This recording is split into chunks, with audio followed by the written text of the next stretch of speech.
What's going on, everybody? This is No Filter, a Nintendo podcast, and here's my review for Shantae and the Seven Sirens for Nintendo Switch. For those of you that don't know, Shantae is a long-running Metroidvania puzzle platforming style series developed by WayForward, who are veterans in the industry and well known for their excellent quality, especially in the 2D platforming genre. So this series is their flagship series, and I feel like it has really grown since its days on Game Boy Color and has really kind of grown into its own and has had quite a few different games.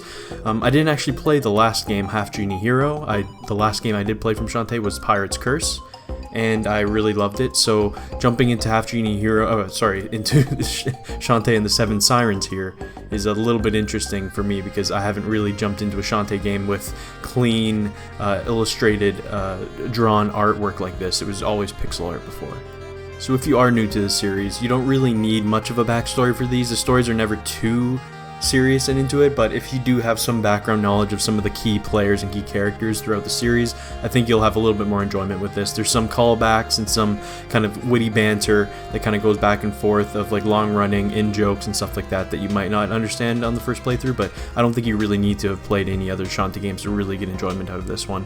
And yeah, this really is one of the better Shantae games I've played.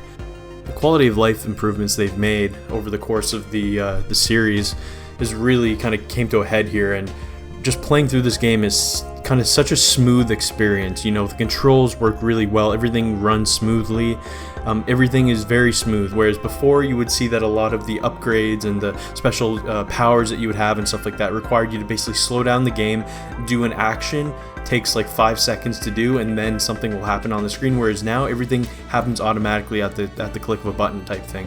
So I think they've really improved the Shantae formula with this one, and it's still the brilliant Metroidvania goodness that WayForward is really known for, and really excels with this game.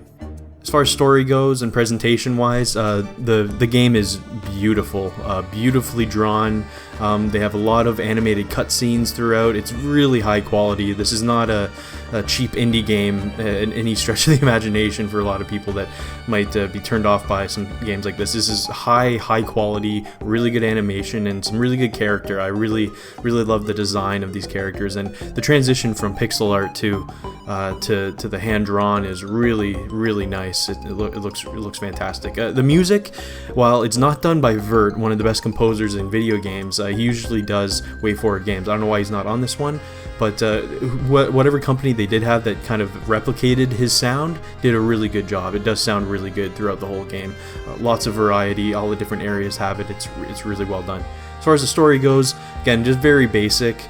It does get a little bit more in-depth, has a little bit of a mystery to it, but it's basic. Shantae and her friends are basically on vacation. They get brought up into an issue where a bunch of half-genies are going to meet for this kind of event, and a lot of them get kidnapped, and Shantae is the one remaining that has to save the rest, and it kind of just grows from there. So it's effective and simple, and that's kind of what you want from a game like this. So yeah, that's kind of the majority of my review here. I just, again, mainly when I want to review a game, I want to talk about the feeling of playing a game, because that is really the best part about it. The gameplay, the level design, how it feels when you're playing it, and it's so smooth, so clean. I was addicted to this game. I remember I first picked it up late at night one time, thinking I'd play it for maybe half an hour, get through kind of the tutorial stuff, but man, I played that thing for like 3 hours straight. I got super addicted to it. So that's the thing with games like this. When they're smooth and they control really well, you just don't want to put it down. So yeah, really good recommendation here for me for Shantae. It did take me about 9 hours, 9 hours to complete the game first run. There's New Game Plus. There's a lot of hidden collectibles that you can collect. I think I had collected about 65-70% of the collectibles in my first run. So in my New Game Plus, I did start one up, and I got a special new Shantae costume, which is really cool.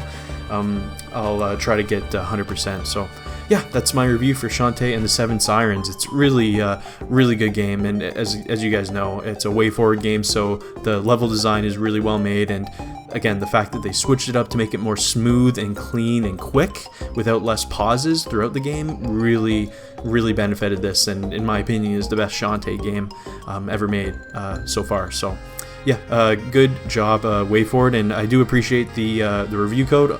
These are my own words, my own thoughts. No filter. I don't really hide anything, as you guys probably see on my Twitter. So thank you guys for watching. Hope you guys enjoyed, and I will see you all next time.